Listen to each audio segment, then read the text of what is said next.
सबसे common problem जो patients की जो स्पाइन के प्रॉब्लम लेकर ओपीडी में आते होती है वो ये है कि सर्जरी के बारे में बहुत ही डर होता है। किसी भी पेशेंट को जब हम सर्जरी बताते हैं तो पहले से उनको किसी ने तो बताया है या उनको पता है।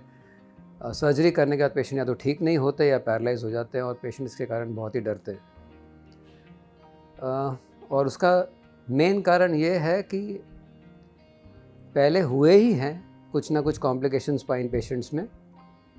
सोसाइटी में आपको ऐसे पेशेंट्स मिलेंगे ही जिनका या तो सर्जरी हुआ उसके बाद कुछ प्रॉब्लम हो गया या तो ठीक नहीं हुए या प्रॉब्लम बढ़ गई, और उसके होने के काफ़ी कारण हैं। उसमें से कॉमनेस्ट कारण ये सबसे ज़्यादा कॉमन ये कारण है कि पेशेंट पहले तो टाइम पर ट्रीटमेंट नहीं लेते।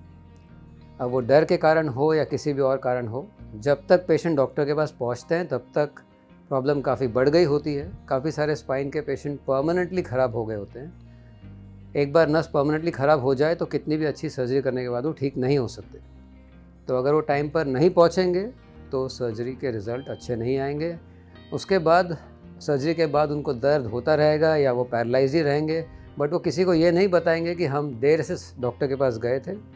वो हमेशा यही बताएंगे कि सर्जरी होने के बाद भी मैं ठीक नहीं हुआ। तो देर से जाना एक बहुत कॉमन प्रॉब्लम है। दूसरा कॉमन प्रॉब्लम ये है कि हमेशा सही डॉक्टर के पास या सही इंस्टीट्यूट में भी पेशेंट नहीं पहुंचते।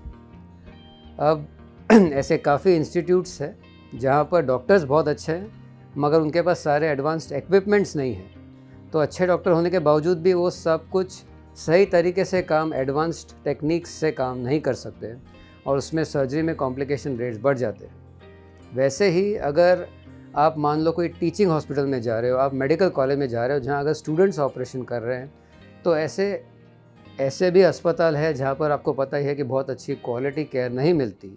शायद डॉक्टर्स भी इतने ट्रेंड नहीं हैं। अगर सही डॉक्टर के पास आप ट्रीटमेंट नहीं कराते तो कॉम्प्लिकेशन होने का चांस बढ़ता ही है। और ऐसी जगह में अगर सर्जरी आपकी होती है और अगर नस को डैमेज हो जाता है तो उसके बाद फिर तकलीफ़ आपको बढ़ जाएगी। फिर आप ज़िंदगी भर कोसते रहेंगे डॉक्टर को और सर्जरी को। तो उसके कारण ऐसे पेशेंट्स है ही जो सर्जरी के कारण दुखी है। पर ये हर जगह नहीं होता। अगर आप टाइम पर डॉक्टर के पास पहुंचते हैं और ऐसे डॉक्टर के पास पहुंचते हैं जिनको एडिक्वेट ट्रेनिंग है, जैसे शायद हॉस्पिटल में है, और ऐसे इंस्टीट्यूट में जाते हो जहाँ पर सारे एडवांस्ड इक्विपमेंट्स अवेलेबल है, तो आज के ज़माने में ऐसे हो ही नहीं सकता कि आपको सेटिस्फैक्ट्री रिज़ल्ट नहीं मिलेगा। तो आपके लिए मेरा एडवाइस यही है कि आप टाइम पर डॉक्टर के पास पहुँचें और बेस्ट पॉसिबल केयर जहाँ आपको मिल सकती है, शायद हॉस्पिटल सूरत में मिल सकती है, वहाँ पर अगर आप पहुँचेंगे तो आपको डेफिनेटली सेटिस्फैक्ट्री रिज़ल्ट्स सर्जरी के मिलेंगे और आपको डरने की ज़रूरत नहीं है।